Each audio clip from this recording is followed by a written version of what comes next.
கொஸ்டினில் 2:3:5 என்ற விகிதத்தில் உள்ள 3 எண்கள், அதாவது 3 எண் இருக்குது, ஒன்று வந்து 2, இன்னொன்று வந்து 3, இன்னொன்று வந்து 5 அப்படிங்கிற விகிதத்தில் இருக்குது. ஸோ அந்த விகிதத்தை நம்பராக மாற்றுறது ரொம்பவே சிம்பிள்.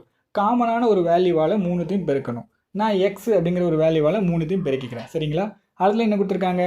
வர்க்கங்களின் கூடுதல். அந்த 3 எண்கள் கிடையாது, 3 எண்களோட வர்க்கங்கள். வர்க்கம்னா ஸ்கொயர்டு.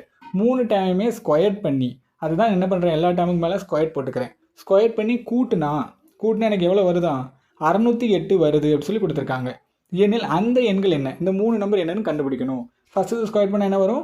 4x² வருமா? சூப்பர். ரெண்டாவது ஸ்கொயர் பண்ணால் 9x². மூணாவது ஸ்கொயர் பண்ணால் 25x² = 608. இப்போ எல்லாத்தையும் கூட்டுங்க. கூட்டினா என்ன வரும் நமக்கு? 38x² வருமா? சூப்பர். = 608. இப்போ இதையும் 608 அடிப்போமா? அடித்தா எனக்கு 16ன்னு வரும். அப்போ x² = 16னா எக்ஸோட வேல்யூ என்ன? 4ன்னு வரும். இந்த 4 அப்படியே கொண்டு போய் எல்லாம் சப்ஸ்டிட் பண்ணிடுங்க. முதல்ல இருக்க டைமில் எக்ஸுக்கு வேலை 4 போடணும். அப்போ 2 × 4 8ன்னு வரும். 3 × 4 12ன்னு வரும். 5 × 4 20ன்னு வரும். ஸோ இதான் ஆன்சர். ஓகேவா?